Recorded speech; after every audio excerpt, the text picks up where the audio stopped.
Alors aujourd'hui, je poursuis avec le projet Jardin secret. Bonjour Régine. Ok, bonjour Lise, Annie, c'est le fun. Bon, ben, je suis bien contente que vous soyez là. Je suis très excitée aujourd'hui de pouvoir vous dire que notre journée de Noël va être le 4 octobre. Et ben, notre journée de Noël, ceux qui viennent depuis longtemps chez Pinceau savent qu'on a une journée de Noël où les gens viennent en cours et tout ça. Ça, c'est déjà cédulé. Mais en nouveauté, on va faire une journée un peu comme des portes ouvertes. Alors, une journée où on va vraiment présenter des nouveaux modèles de Noël. Je vous en parle tout de suite parce que je suis bien énervée puis je veux juste pas l'oublier. Puis là, j'ai eu le OK que je pouvais le dire. Alors, ça va être le dimanche 4 octobre. J'ai pas les heures précises, mais ça va jouer entre 10h et 4h dans la journée où on va faire des vidéos en direct comme on fait pendant les portes ouvertes. Alors, on va chacune parler de nos projets, vous montrer les techniques qu'on a utilisées dedans, puis vous montrer toutes les belles nouveautés. On va faire une présentation au début de la journée comme en porte ouverte. Et après ça, on va passer chacune à vous montrer nos petits projets de Noël. C'est toujours beau des projets de Noël, c'est toujours un peu ludique, on aime ça. Alors le 4 octobre, c'est un dimanche. Alors un dimanche où on va être chez Pinceau. Si la pandémie nous permet, on va faire vraiment comme des portes ouvertes, c'est-à-dire que vous allez pouvoir venir en boutique voir les démos. Et si la pandémie ne nous permet pas, ben on va le faire au moins en direct sur Facebook. Mais peu importe, ça va être en direct quand même sur Facebook. Mais si vous pouvez vous déplacer et venir sur place, ben vous pourrez le faire. Fait que ça, c'est bien le fun, mais j'ai pas encore tous les horaires et tout ce qui va se passer. Sauf que je peux vous dire la date.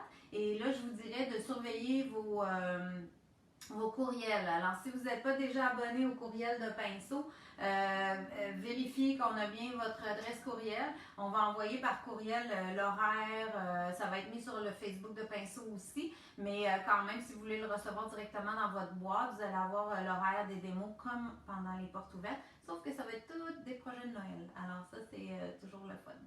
Euh, Puis c'est ça. Fait que dans vos courriels, vous allez recevoir ça pour les nouveaux patrons. Puis je vous répéterai ça à la fin. Là, je vais vous reparler de ça à la fin de mon vidéo. Alors, je veux juste, maintenant que vous êtes pas mal branchés, je veux vous me présenter comme je fais habituellement. Alors, c'est Josée Cloutier pour Pinceau. Je suis artiste peintre et professeur chez Pinceau. Pinceau est une boutique où on vend. Puis aussi, j'ai eu l'idée que je vais vous faire ça à un moment donné, je sais pas quand, mais je veux faire un live où je vais être à la boutique. Puis là, je ferai le tour de la boutique pour vous montrer qu'est-ce que c'est Pinceau, qu'est-ce que ça a l'air, comment ça se passe en magasin, qui est Ariel. Ben, vous la connaissez, Ariel, vous l'avez vu faire des vidéos, mais c'est elle que vous parlez souvent, c'est elle qui vous répond souvent. Les filles en boutique, tout l'environnement dans lequel on travaille, j'aimerais ça faire le tour puis vous montrer ça pour celles qui ne sont pas de Québec. Puis en même temps, ben, je pourrais vous montrer les différents produits. Ça va être le fun. Puis de faire le tour des allées avec vous autres. Parce que vous allez voir, la plupart des gens sont très surpris quand ils viennent, comment c'est assez grand puis qu'on a vraiment un bel inventaire. Alors de le voir comme ça va être le fun. On va faire ça un jour, je vous promets ça. J'en ai déjà parlé à Carole puis il trouvait ça intéressant. Donc on va élaborer ça. Alors, Pinceau est une boutique située sur le chemin Sainte-Foy à Québec, au 2990 chemin Sainte-Foy à Québec. On a le site internet aussi qui est transactionnel. Alors, vous pouvez aller sur les www.pin-so.com pour faire vos commandes. À 75 et plus, vous n'avez aucun frais de transport à travers le Canada. Alors, vous pouvez vraiment faire vos commandes, puis Dieu sait que ça monte vite. Alors, c'est facile de ne pas payer de frais de transport. Alors, je vous invite à continuer à faire votre magasinage chez Pinceau. On est toujours là, puis on va l'être aussi comme on l'a été depuis le début. On veut continuer à faire ça, puis à vous tenir au courant des nouveautés, des nouvelles techniques qu'on découvre, puis qu'on veut vous partager. Ça fait pas mal le tour. Puis oui, là je voulais vous demander, parce que je suis pas très habituée à Facebook et tout ça, mais là je me suis aperçue qu'on pouvait demander, alors je vous demande de partager si vous aimez ce qu'on fait, partagez ce qu'on fait. Et nous rassurer sur les mesures prises par la boutique. Oui, c'est ça. À la boutique, on prend toutes les mesures aussi pour la COVID. Alors vous avez les gens portent les masques et il y a les désinfectants sur place. On désinfecte les classes après chaque cours. Alors tout ça est pris en compte aussi à la boutique. Là. Inquiétez-vous pas pour ça. Ça se passe très bien à date, là, même si on est rendu jaune orange, on fait quand même super attention.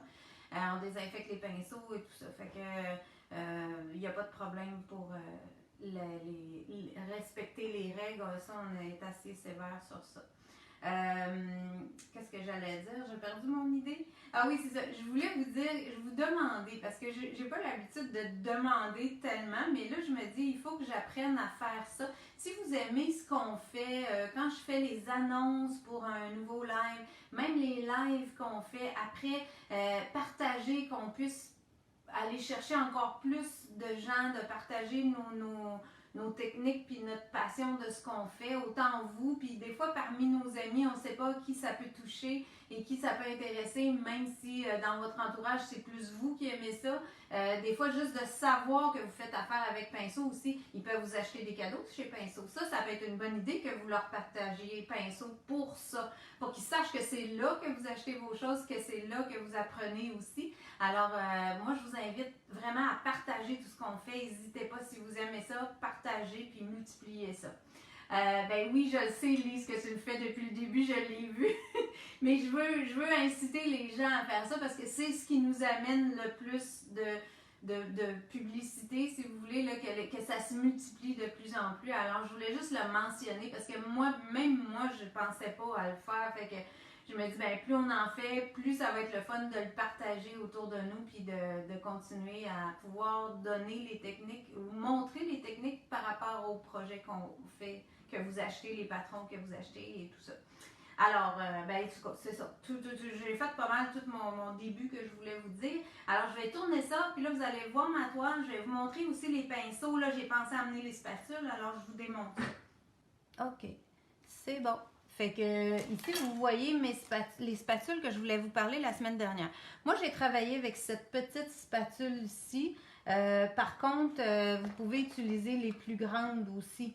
Alors, je suis allée les chercher parce que je voulais m'en procurer à moi aussi. Si vous travaillez dans le grand format que moi j'ai fait, c'est-à-dire sur 3 toiles où ça donne vraiment 60 pouces de long, vous pouvez facilement utiliser ces grosses spatules-là pour étendre la pâte. La pâte, ça va aller beaucoup plus rapidement. Puis, ben, aussitôt que vous travaillez un peu en grand format, ça peut être super intéressant. Alors, c'est des spatules Liquitex.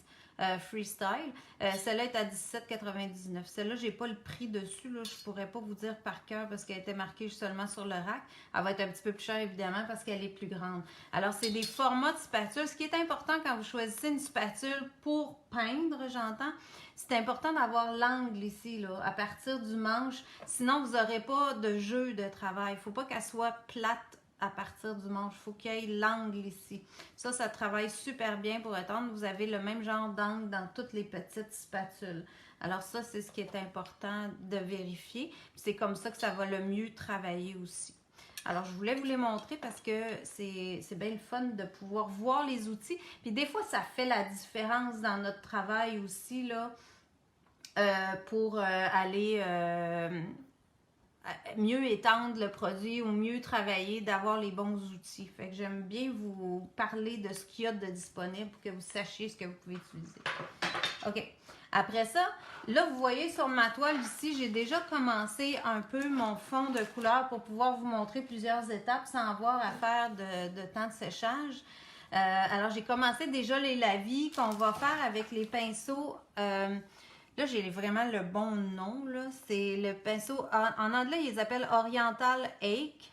Et en français, c'est Merlu Oriental. Alors, je n'étais pas dans le champ en vous parlant de Merlu. C'est des poils très doux. C'est un paquet de 3. Puis je voulais vous montrer vraiment l'emballage, que vous sachiez ce que ça a l'air. De quelle façon on utilise les pinceaux orientaux? Ouais, ben c'est ça que je vais vous montrer. Fait que je voulais vous en montrer des neufs parce que les miens, ils ont fait un peu de...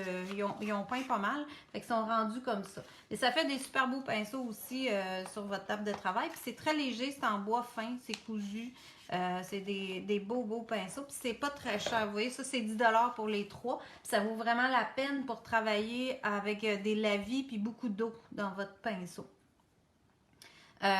Puis est-ce que vous pouvez utiliser d'autres pinceaux que ceux-là? Bien sûr. À ce moment-là, ça vous prendrait des pinceaux qui vont retenir beaucoup l'eau, un peu dans le style comme celui que j'ai là, qui est assez gros, là, vous voyez, par rapport à ma main. Et c'est des poils très, très souples. C'est des pinceaux qui sont souvent utilisés pour l'aquarelle. Par contre, moi, je n'ai pas mis ça dans mon patron et lui est à 23,99. Mais si vous en avez comme ça, vous pouvez facilement utiliser ça. Mais je trouvais que les Hake faisaient très bien pour ça, qui sont moins dispendieux un petit peu, là. Mais si vous dites, moi, je fais beaucoup d'aquarelle, vous pouvez commander vraiment des beaux pinceaux comme ça qui retiennent beaucoup l'eau. C'est ça le but, c'est que le pinceau ait des poils souples qui vont retenir bien l'eau. Alors, ça, c'est fait pour mes outils. Je vais juste m'en faire un petit peu de place. OK, comme ça. Puis là, on va commencer les lavis. Juste vous parler un petit peu. Ça, j'ai fait le tour. Ça, c'est fait. OK. Alors, OK. OK. Quand vous faites aussi un choix de couleur, moi ici, dans cette toile-là, je pense que je l'ai déjà mentionné la semaine passée. Là, on fait la suite de Jardin secret. Pour celles qui n'étaient pas là la semaine dernière, quel est ce pinceau? De quel pinceau vous me parlez? J'ai juste de toutes les montrer. Le pinceau ici, ça c'est les pinceaux Merluche que je vais utiliser dans mon projet. Puis celui-là, c'est le pinceau, c'est un filbert, alors c'est une langue de chat.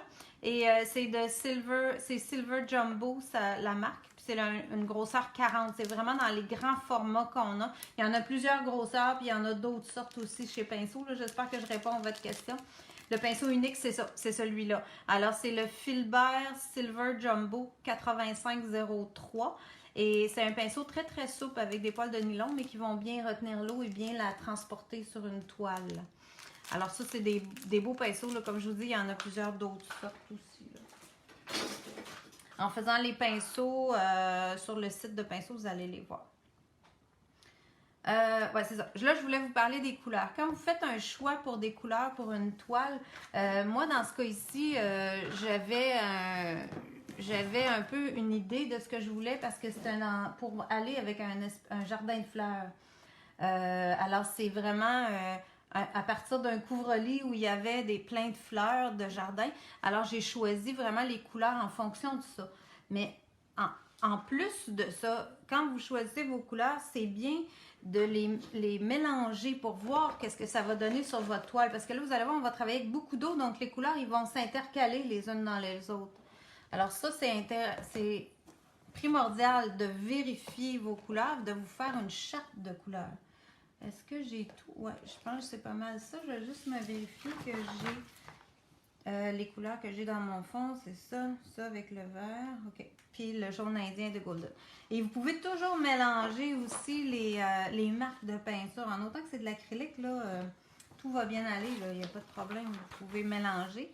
Alors, comme vous voyez, là, je suis allée chercher, moi, le jaune indien de Golden parce que c'est un jaune que j'aime beaucoup. On l'aime toutes beaucoup, nous autres, chez Pinceau. Il fait un super beau jaune. Par contre, pour aller avec mon vert oxyde, il me donnait trop kaki. Alors, moi, la façon que je fonctionne, je vous montre aussi ma feuille. Quand j'ai commencé à faire ce projet-là, je me suis sorti ma gamme de couleurs que je voulais utiliser par rapport au couvre-lit, comme je vous disais tantôt. Et là, j'ai joué avec mes couleurs. C'est-à-dire que j'ai mélangé mon bleu ultramarine avec mon magenta pour me donner un beau mauve foncé. J'ai vérifié mon rose en la vie, qu'est-ce qu'il me donnait. Quand je mélangeais mon rose avec mon outre-mer, ça me donnait un mauve plus intense. Donc, je pouvais savoir à quoi m'attendre sur ma toile. J'étais capable de vérifier est-ce que ça va faire beau quand ça va se toucher, quand ça va se mélanger sur ma toile. La même chose ici pour mon bleu outre-mer avec mon vert oxyde. Ben, ça m'a donné un beau bleu-vert foncé. Donc ça allait aller chercher mes couleurs foncées. Le mauve ici, puis le bleu-vert là. Alors, c'est ce qui m'a donné un peu ma gamme.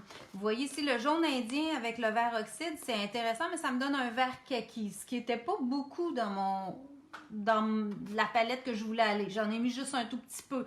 Mais le jaune indien, par contre, je trouvais qu'il venait amener une belle lumière dans tout ça. Le vert, je voulais un vert un peu plus lime. Alors, je suis partie avec le vert oxyde et j'ai ajouté du jaune fluo. En passant, ça se peut que sur les premières versions de mon patron, vous n'ayez pas sur la liste de matériel le jaune fluo. Moi, Pariel, on s'est aperçu de ça la semaine passée. On ne sait pas pourquoi, mais le jaune fluo a été enlevé de la liste, puis il faut avoir le jaune fluo pour faire le petit verre lime comme ça. Alors, à vérifier que vous l'ayez. Vous pourriez aussi utiliser un jaune fluo d'une autre marque, là, si vous en avez un. C'est juste pour rendre le verre un peu plus lime. Puis, si vous regardez ma feuille au complet, ben, il y a deux mélanges que j'ai pas utilisés, que j'ai barrés. Puis là, je me suis dit, non, tu te concentres vraiment sur cette gamme-là. Pourquoi je vous explique tout ça? C'est sûr que dans le patron, je vous les ai donné, là, les couleurs, puis vous pouvez travailler à partir exactement de ce que moi j'ai fait, là, comme je vais faire aujourd'hui, puis vous allez reproduire ça, puis vous allez mettre vos peintures dans vos plats, comme je vous l'indique dans le patron. Mais ce que je me suis aperçue, c'est qu'en classe, les gens voulaient beaucoup agencer le modèle avec leurs couleurs dans leur chambre ou dans leur appartement. Donc, ce qui est intéressant, c'est de savoir un petit peu comment j'ai procédé. Fait que si vous dites, ben moi, c'est plus du aqua, j'en ai une là, qui le fait avec du aqua, du brun, un bleu plus qui tire un peu sur un bleu d'eau, là, plus dans les phtalos, puis on a mis un peu de beige, on est allé plus sobre, je dirais, on a enlevé les rouges et les roses. Donc, elle a fait ça. On a dû refaire cet amalgame-là avec moins de couleurs, évidemment, mais il fallait qu'elle aille chercher un petit peu ses tonalités. C'est pour ça que je vous l'explique. Si vous voulez changer de couleur, c'est très facile pour ce patron-là, parce que un coup que j'ai changé mes couleurs de fond, le personnage, lui, peut rester dans les mêmes couleurs parce qu'il est tout en blanc, blanc cassé et une couleur foncée pour les ombres. Donc, si vous décidiez de faire un fond qui serait plus sobre avec des bruns, des beiges, puis un peu de turquoise, ça serait parfait aussi. Là, le personnage, il va sortir aussi. Donc, vous pouvez l'agencer facilement. Si j'ai le temps à la fin, je vous ferai une démo, peut-être comment j'ai procédé pour faire ça. Puis moi, j'utilise toujours un papier comme ça, un papier recyclé qui est mix média. C'est un papier Bristol bien régulier sur lequel je peux venir peindre à l'acrylique, faire mes tests. Puis souvent, je peins sur ça pour faire des pratiques aussi. C'est un pad qu'on a chez Pinceau. C'est pas très dispendieux. Vous avez 25 feuilles là-dedans. Ça travaille bien pour voir qu'est-ce que ça donne dans nos projets. Alors, on va faire le reste du fond. Là, je vais essayer de ne pas trop embarquer dans l'écran, mais je veux travailler debout parce que je travaille pas bien assise pour ça. Ici, vous voyez là, que de ce côté-là, c'est sec. Mon autre côté est pas fait. Alors, je vous tasse ça un petit peu comme ça pour être capable de placer ma palette ici. J'espère que ça va être correct. On va prendre une petite gorgée.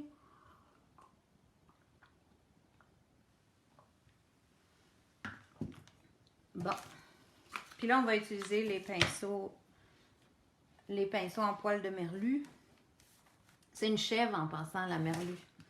On a cherché ça dans des cours. Alors, pour faire, même si moi je suis sur plus petit, vous mouillez quand même la moitié de la grande longueur de votre toile. Alors là, je prends mon spray.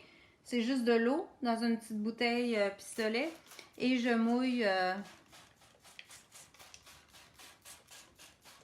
toute ma pâte qui est bien sèche. Alors, vous comprenez que la semaine dernière, là, je ne pouvais pas du tout continuer. Il fallait vraiment attendre que le tout soit bien sec pour pouvoir mouiller autant la toile. Je vais ouvrir pour essayer de reproduire un peu plus ce que j'ai fait.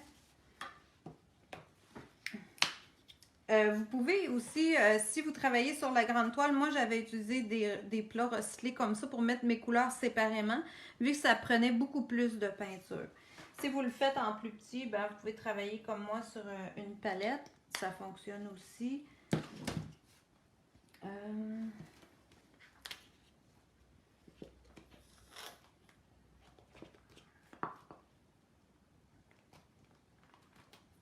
Mon Dieu, mon verre a de la misère.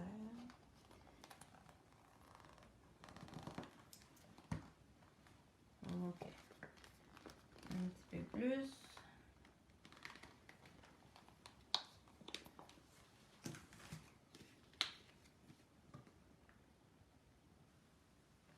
Là, j'en mets vraiment pas beaucoup, mais c'est sûr que sur plus grand, j'avais plus de peinture que ça sur mes plateaux.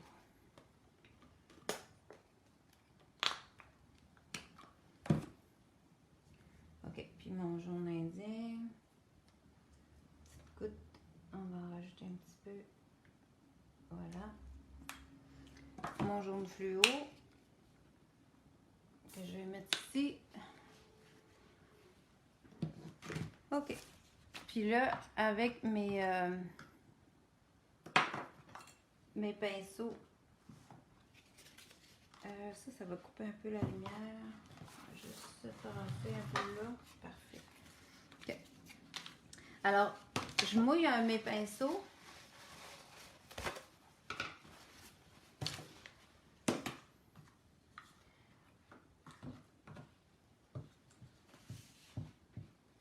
Puis, je commence doucement.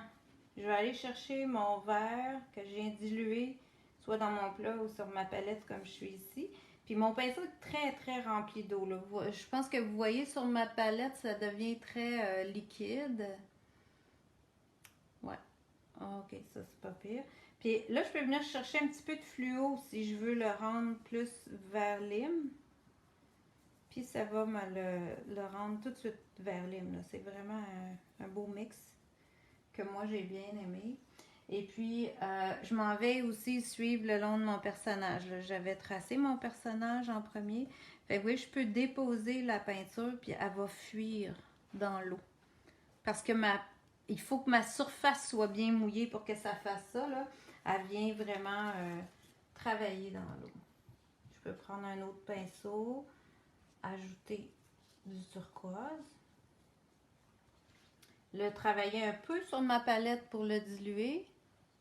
Puis ensuite, venir déposer ça sur ma toile. Puis vous voyez que je ne le travaille pas tellement, là. Je viens déposer ça.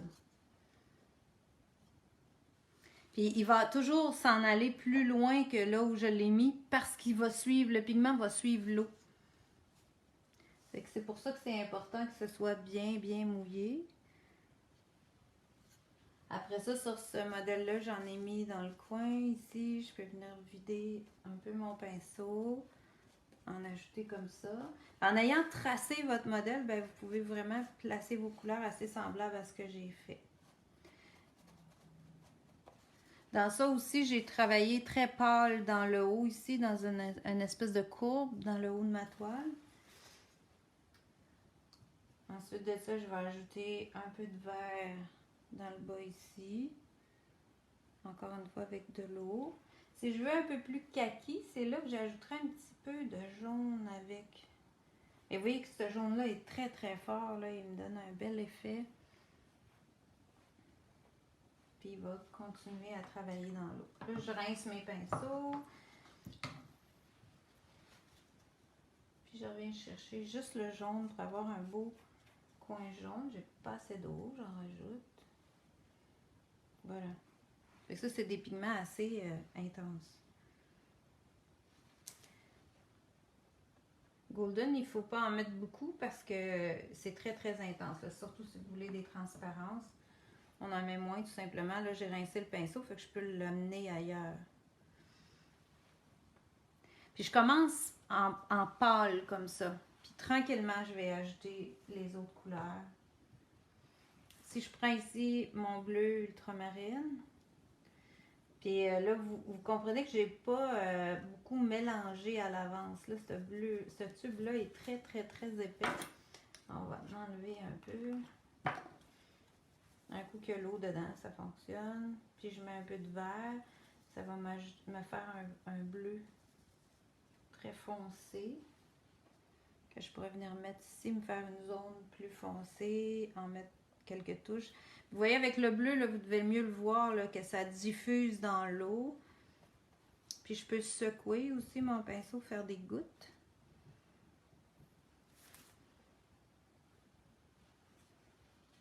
OK. Ici, ajouter des espaces un peu plus bleus. Mais j'aimerais bien que ça devienne un peu mauve dans ce coin-là. Donc là, je vais aller chercher mon rouge magenta avec mon bleu. Fait que tout de suite, je vais aller chercher un mauve.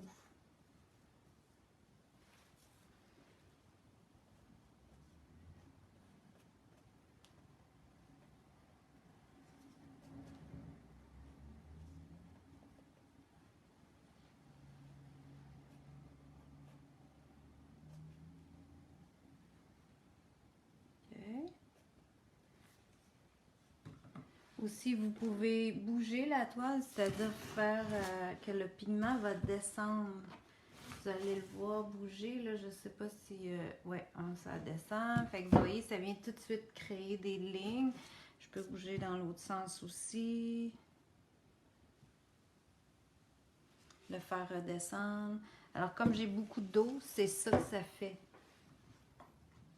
Puis, ce que j'aime bien aussi avec les pinceaux en merluche, c'est que vous ne pouvez pas vraiment peindre avec ça tellement c'est mou.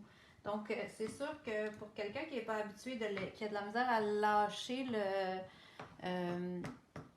qui a de la misère à lâcher le fait de peindre, que de déposer, c'est difficile, puis de laisser agir, ben, vous n'avez peut-être pas tellement le choix avec ces pinceaux-là. Ils sont tellement mous que ça vient laisser la couleur là. Alors, là, rose. Puis là, ici, ben, si je viens toucher à mon bleu, il va se mélanger aussi. Puis là, je vais vous montrer d'autres choses. Admettons que je m'en viens comme ça. Je rajoute un peu de turquoise, ça me donne un mauve. Bien ça, j'avais tous ces mes mélanges que j'avais testés. Alors, je sais où ce que je m'en vais. Parce que là, ça a l'air bien fin, là, mais c'est testé, cette affaire-là. Là. Fait que si vous faites vos tests avant, vous allez être sûr de faire quelque chose comme ça parce que vous allez savoir où vous en allez. Là, j'ai rincé mon pinceau. Je peux enlever un peu l'eau. Puis juste venir travailler un peu. Si je trouve ça trop intense, admettons que je trouverais ça trop intense, je vais en faire une tache plus intense. Vous allez comprendre ce que je veux dire. Ici, il y avait un petit peu de jaune. Mettons que je viens mettre ça, là. Oh, puis là, je dis, hey, c'est ben trop intense, j'aime pas ça. Je prends ma napkin, je la mets comme une petite fleur et j'éponge. Ça part tout. Parce qu'on est tout en eau, alors il n'y a rien qui est fixé. Fait que vous pouvez retravailler ça à votre guise. Fait que je peux remouiller, rediffuser ce que je viens de faire là. Aller ajouter juste un petit peu de jaune indien. Moins, puis le laisser travailler dans l'eau. Faire descendre ça, et voilà. Bouger un peu. Puis encore une fois, là, je garde tout le haut de ma toile parce que c'est là que je voulais ma lumière. Alors, je le garde en lumière. Je peux, après, réintensifier si je veux à certains endroits. Puis vous voyez, là, c'est là que beaucoup, ça se mélange. Quand je reviens sur mes couleurs avec le turquoise, vous voyez, il fait un beau vert en touchant au jaune. Fait que je peux travailler, retravailler toujours chaque section. Revenir par-dessus, puis rajouter du pigment, en déposer. Puis quand ça fait des petites plaques comme ça, c'est parfait. Pour moi, c'est parfait. Ça dépend qu'est-ce qu'on s'attend. Mais moi, c'est ce que je voulais. Je voulais des effets de couleurs qui allaient se mélanger, qui allaient s'entrecroiser, comme dans un jardin. Toutes sortes de teintes, toutes sortes de couleurs. Puis là, il faudra bien que je vienne lier ma section que j'ai faite hier avec celle-là. J'ai pas beaucoup de rouge et de rose, alors on va s'en rajouter un peu.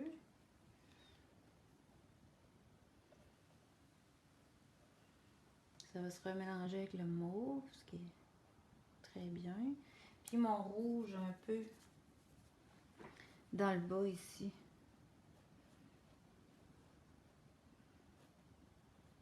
Ici, j'ai pas d'interaction avec mon verre parce que c'est sec. Vous voyez ici, là, ça coupe carré. Là. Ça n'a pas continué parce que ma surface est sèche. Tandis qu'ici, ça l'a complètement diffusé. Donc ça, il faut que je revienne mouiller tout ça.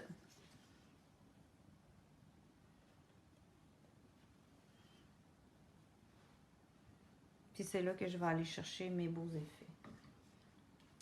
Fait que je serais pas mal correct avec ça. On va intensifier encore un peu le jaune. Je trouve que ça ferait beau. Puis ici, mon jaune d'hier, il n'a pas resté beaucoup, donc je vais en remettre un peu. Là, j'ai mouillé avant pour être sûr que ça diffuse. Voilà. On va garder ça comme ça, un petit peu de vert. Pour ici, on s'ambitionne.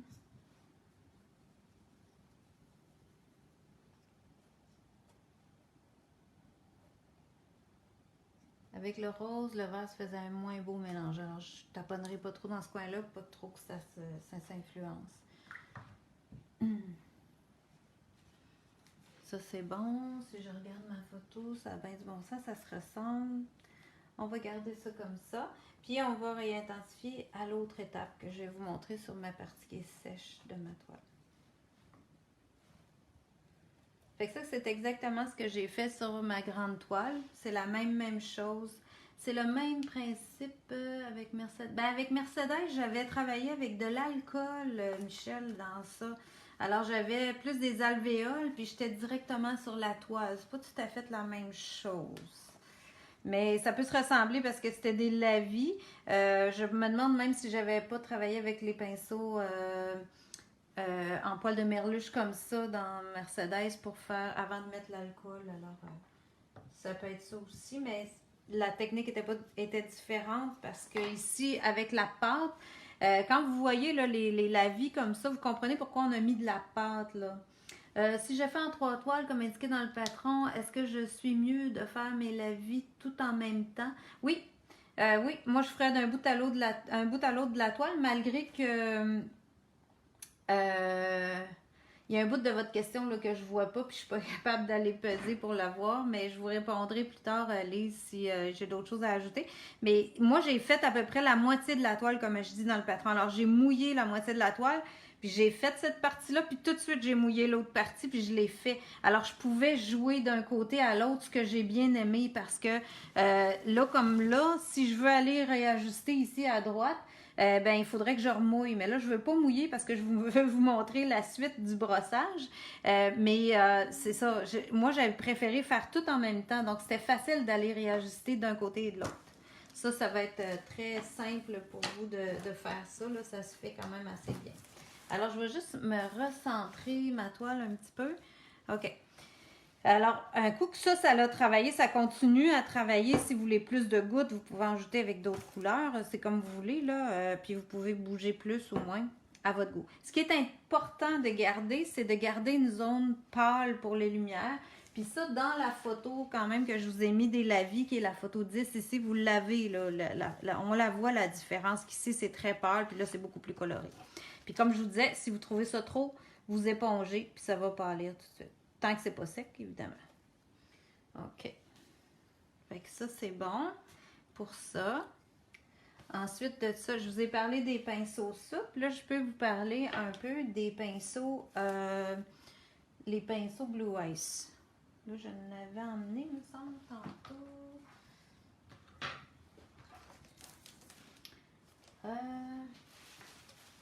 Un petit peu. OK, ils sont ici. J'en ai emmené des neufs parce qu'ils sont vraiment plus beaux que les miens. Fait que j'ai travaillé beaucoup avec ces pinceaux-là pour la suite. Alors, c'est les pinceaux Blue Ice. C'est des pinceaux avec un poil de nylon assez rigide. La différence, c'est que ça travaille moins bien pour faire des lavis parce que c'est des pinceaux qui n'ont pas beaucoup de poils puis c'est très nylon, alors ça ne retient pas beaucoup l'eau. Mais c'est des pinceaux qui vont super bien travailler pour faire des brossages en surface parce qu'ils ne sont pas mous, ils n'iront pas au fond de la toile, ils vont rester sur la surface texturée. Alors, même chose pour celui-là. Celui-là est un peu filbert, langue de chat. Puis vous voyez, moi, les miens commencent à être maganés pas mal, mais le mien était carré. Alors, vous pouvez l'avoir carré. Puis vous pouvez l'avoir en très gros pinceau. Comme dans ma grande toile, j'ai travaillé avec le 2 pouces comme ça. J'ai travaillé avec le 1 pouce. Puis j'ai travaillé aussi avec les langues de chat. Vous pouvez jouer d'un pinceau à l'autre. Moi, je travaille toujours avec plusieurs pinceaux à la fois. Fait que ça, c'est à votre goût. C'est les pinceaux Blue Ice. Celui-là, c'est un 1 pouce Blue Ice. Et celui-là, c'est le numéro 8, langue de chat filbert. Alors, c'est des pinceaux disponibles. C'est pas très dispendieux. Ils sont assez résistants aussi dans le temps, mais ils sont pas très dispendieux. Donc, c'est le fun d'utiliser ça. Puis, pour le style brossé, c'est c'est vraiment les bons pinceaux. Bon, OK. Alors, je me réassois cette partie-là. Ici, un coup que j'ai fait mes lavis partout, là, je ne pourrais pas travailler de ce côté-ci parce que c'est encore trop mouillé, là. L'autre étape d'après, on vient faire les lignes. Vous voyez, je les ai fait tantôt quand je suis arrivée pour retracer mon croquis. Alors, je le voyais encore en dessous. Si je vous l'approche, là, vous allez voir qu'on le voit encore un peu. Il y a des places qu'on le perd un tout petit peu. mais on en voit encore une bonne partie. Pour la plupart des élèves, ça a bien été de suivre avec le croquis pour être capable de retracer leur ligne avec le pinceau. Je voulais aussi vous expliquer au niveau du pinceau. Pour faire ces lignes-là, si je vous les montre aussi de plus près, vous voyez que ce n'est pas des lignes parfaites, là. Ça n'a pas besoin d'être parfait, c'est vraiment juste pour être capable de vous suivre, là, de savoir où est votre croquis. Puis même c'est mieux que ce ne soit pas des lignes continues puis trop parfaites parce qu'on veut les perdre à l'autre étape. Alors on va repeindre par-dessus ça. Puis ça, je vais le faire la semaine prochaine, mais pour tout de suite, je vais vous montrer comment j'ai fait ces lignes-là. Alors dans le patron, je ne sais plus où mettre ma palette, je vais la mettre ici. Dans le patron, moi j'ai travaillé avec un mélange de couleurs pour faire ma couleur foncée. Juste essuyer ça parce que ça dégoûte partout. OK. Et pour faire mon mélange, j'ai utilisé bleu ultramarine avec magenta. Alors le bleu foncé comme ça avec du magenta. Puis je l'ai mis plus bleu que magenta. Là. Ça se peut que vous calculiez à une proportion que j'ai mis puis que vous n'ayez pas tout à fait la bonne. Mais avec un petit peu de jaune, il va devenir comme une espèce de foncé presque noir là, comme j'ai ici. Puis c'est avec ça que j'ai travaillé mes ombrages. Si pour vous, vous dites, moi j'aime mieux travailler avec une couleur toute faite, gênez-vous pas, certains gris de pain, Burnt Umber si vous l'avez plus dans le brun, mais vous pouvez utiliser une couleur toute faite. C'est juste que moi j'avais toutes mes couleurs de sortie, il m'en restait beaucoup. Alors j'ai préféré faire un mélange, ce qui peut être super intéressant parce qu'on est sûr d'avoir les mêmes couleurs qu'on a dans notre toile. Et j'utilise un pinceau qui est un ultra rond. C'est fait par Silver Silk et ça a une pointe très fine. Là, le mien, il a pris quelques courbes parce qu'il a voyagé pas mal. Mais si je tourne le pinceau, là, vous voyez là, qu'il y a une pointe très très fine, ce pinceau-là. Et je suis capable de venir faire des lignes fines, partir très fin, puis peser, puis avoir une ligne plus large. Ce qui fait que ça me donne tout le temps des belles lignes qui sont modulées dans mon modèle, dans mes projets. Je n'ai pas toujours une ligne égale. Alors, c'est encore plus intéressant. Puis, par rapport à un rond, parce que souvent, c'est la question, pourquoi tu utilises un ultra rond? Pourquoi j'utiliserais un ultra rond au lieu d'un rond? Alors, ici, j'ai un rond qui est un excellent pinceau, qui est la même grosseur que mon ultra rond. Alors, vous voyez ici, au niveau de la virole, c'est la même largeur. Sauf que lui est beaucoup plus pointu, ce qui me permet de faire des lignes très très fines à plus large, tandis que celui-ci, même si je le mouille, là, je vais le mouiller, vous allez voir, il va se coller, mais sa pointe va rester encore un peu plus large que l'autre. Alors, je ne serais pas capable de faire des lignes aussi fines qu'avec un ultra rond. C'est pour ça que moi, on est plusieurs chez Pinceau à aimer ces pinceaux-là. On peut faire des poils et comme il y a un beau réservoir, un beau gros réservoir, il va garder la peinture plus en quantité de peinture à l'intérieur du pinceau. Alors bien sûr, comme là aujourd'hui, moi je travaille avec une peinture Heavy Body qui est une peinture plus épaisse, je me dois de la diluer. Ça c'est important. Alors vous prenez l'eau puis vous venez la diluer pour que ça devienne une texture plus d'encre ou de peinture fluide. On tourne le pinceau et là on est prêt à venir faire nos lignes. Je vais juste en faire une, c'est tellement mouillé, m'en rajouter une dans ça. Juste pour vous montrer, mettons que j'en rajoute une ici, là, je peux partir très fin, puis laisser traîner le pinceau. Fait que vous voyez, ça vient comme accrocher sur la structure, puis ce qui est bien correct là, pour l'étape où on est là. On veut juste faire ressortir le dessin pour savoir où on s'en va. Alors, même ici, là, il m'en reste quelques-unes. Je peux venir juste traîner ça, là, j'ai plus de peinture, comme ça, et avoir la fin de mes lignes, juste pour dire que je les vois. Fait que ça, un coup que j'ai fait mes lavis, le tout est séché, je repasse sur mes lignes de dessin sans trop de précision. Et là, je vais être prête à faire mes brossages de fond en surface.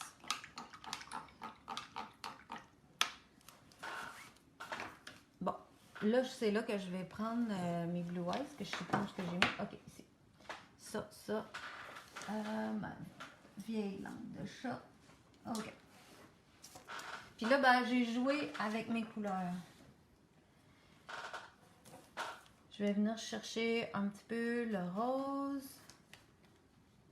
Puis j'en mets pas beaucoup non plus sur mon pinceau parce que je veux avoir un brossage. Hi, on est à la fin. OK.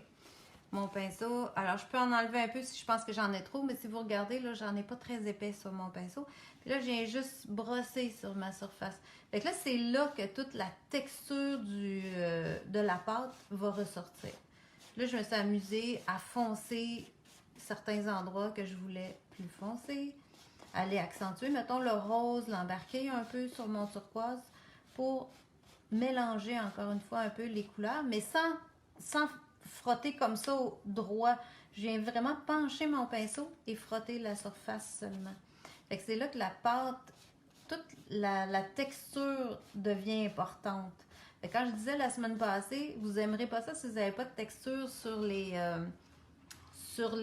collages. Ben, c'est ce que je voulais dire. C'est que ça en prenait une petite pour que je sois capable. Je vais aller faire du turquoise. Vous allez voir.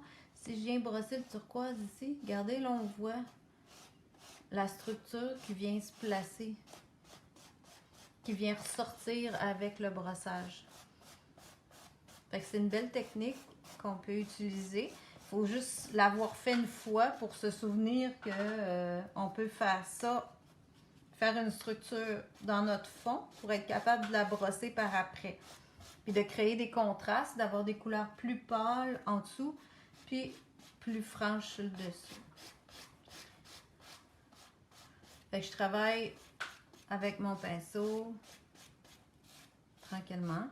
Je peux prendre l'autre pinceau et aller chercher plus le bleu ultramarine, puis m'en venir comme ça. Dans le projet Jardin secret, j'ai vraiment fait des traits plus de haut en bas, parce qu'encore une fois, je voulais que ça imite un jardin. Donc, que ce soit vraiment comme des tiges, que ce soit quelque chose qui a l'air debout, de haut en bas. Alors ça donnait un peu l'illusion de ça. J'ai pas fait un jardin, bien sûr, mais ça peut donner l'illusion de tiges, d'arbres, de nature. Puis embarqué sur l'autre couleur, ben, j'ai encore plus de contraste. Puis ça permet d'augmenter la section de bleu si c'est ce que je veux. Si je veux aller plus travailler dans le vert, je rince mon pinceau. Puis je vais venir me chercher du vert. Puis je vais continuer tranquillement comme ça à foncer. Puis je peux utiliser aussi mes mélanges, hein, bien sûr. Je vais aller me mettre un peu de jaune indien.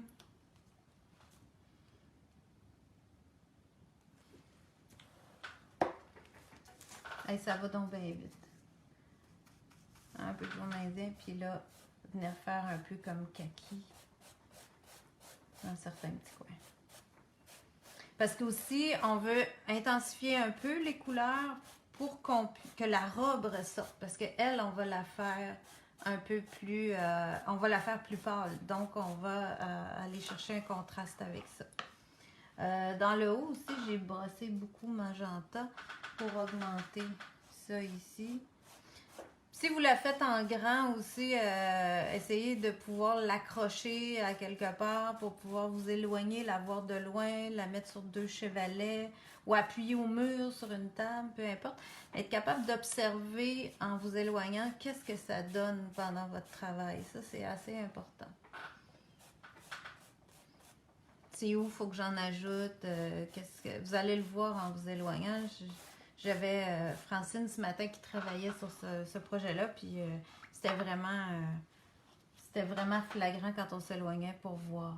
Je peux revenir avec le vert, réembarquer sur le rouge, et même m'en aller sur le bleu. Fait que ça vous donne une bonne idée là, de comment j'ai travaillé tout le long. Fait que là, le tiers ici serait pas mal à mon goût. Je pense que je continuerai en m'en venant vers ici, mais là, c'est très, très mouillé encore. Alors, on va le laisser comme ça.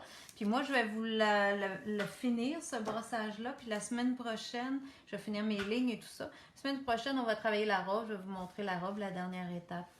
Les Blue Eyes, enlèves-tu complètement? Laisse-les. avant de prendre ta peinture. Oui, ben si c'est ce que tu veux dire, là, je comprends pas tout à fait, mais si tu veux dire j'enlève complètement la couleur avant de prendre une autre couleur. Enlèves-tu complètement l'eau avant? Oui, oui, j'éponge complètement mon pinceau. Quand je le rince, les Blue Eyes, parce que là, je fais un travail plus à sec, c'est pas grave qu'il y ait de l'humidité dans le pinceau, mais c'est bien important que quand vous l'avez rincé, vous l'épongez comme il faut, puis là, on repart à sec. Pour que on travaille juste avec les poils du bout, mais que ce soit pas dilué dans l'eau. Parce que s'il y a trop d'eau, ben là, ça va rentrer au fond, ça va foncer refoncer le fond de la toile, les premiers lavis qu'on a voulu très clairs pour être capable justement de foncer par-dessus en brossage. Donc, c'est sûr que c'est préférable que vous travaillez avec des pinceaux qui sont bien, bien, bien asséchés. Fait que c'est pas mal ça pour cette partie ici. Alors la semaine prochaine, comme je vous dis, moi je vais arriver avec ma toile, toutes mes lignes vont être faites. Puis là, on va débuter les ombrages et la robe et le personnage. Ce qui est pas très compliqué, fait que je vais vous en faire une bonne partie. Puis pour vous expliquer la fin en fait de ça. Fait que je suis bien contente d'avoir pris le temps de vous parler des spatules et des pinceaux. J'espère que ça vous éclaire un petit peu. Puis des fois, c'est le pinceau qu'on aime aussi qui fait bien. Hein? Vous pouvez vérifier ce que vous aimez. Là, puis c'est toujours le fun de travailler avec les outils qu'on préfère. Alors la semaine prochaine, on va faire la robe en blanc, en beige et avec le mélange de couleurs que je viens vous faire. Ben, bienvenue. Si vous aimez ça, tant mieux. Je veux juste vous rappeler qu'on a notre Noël le 4 octobre pour les nouveaux projets. OK, tu commences la tienne demain. Bon, ben, tu m'enverras une photo. J'aimerais ça voir ça. Puis, on va être là pour vous montrer tous nos beaux projets. Puis, j'ai bien hâte de vous montrer ça parce que je suis bien contente de ce que j'ai fait. Fait que j'ai fait 2 nouveaux patrons. Je sais que Julie en a fait. Carole va en avoir un aussi. Alors, on a bien hâte de vous montrer ça. Fait que je vous retourne ça. Je vous dis un petit bonjour. Voilà. OK. Alors, on parlera des mélanges de couleurs une autre fois, mais je vous ferai une démo pour vous montrer des fois comment je choisis les couleurs, qu'est-ce que je fais. Puis, ce que je vais faire aussi, ben merci si vous trouvez que c'est bien expliqué, tant mieux. Je trouve ça toujours difficile parce que j'ai pas le rapport direct quand je fais ça. On est toujours, on voit vos questions, mais c'est tout ce qu'on a comme rapport, fait que c'est pas évident. Mais on aime ça. Ben, en tout cas, moi j'aime ça. Là, ça va bien, puis j'aime ça. Qu'est-ce que j'allais dire? Je suis bien toute mêlée aujourd'hui. C'est ça, je suis vraiment contente des projets que j'ai faits. J'ai super hâte de vous montrer ça. Puis, on va être là le 4 octobre. N'oubliez pas de nous partager, si vous avez aimé. Transférez-le à vos amis. S'ils ne veulent pas les avoir, ils vont les effacer, c'est tout. Mais plus ça va être répandu, mieux ça va être. Puis on va faire une épidémie de passionnés d'art et de toutes sortes de produits qu'on peut utiliser pour se changer les idées en cette belle période de pandémie. Mais on a du plaisir à créer. Alors, ça va être belle fun pour le 4 octobre là, de vous parler des petits projets de Noël. Ça va nous mettre dans une belle ambiance. Fait que je vous laisse aller avec ça. On se voit la semaine prochaine pour la suite de Jardin Secret. Puis après, ça va être notre Noël. Puis bon, on va enchaîner avec d'autres choses. On va continuer par la suite pour les directs à chaque semaine. Alors, je vous remercie d'avoir été là. Merci de nous suivre comme ça. Puis partagez.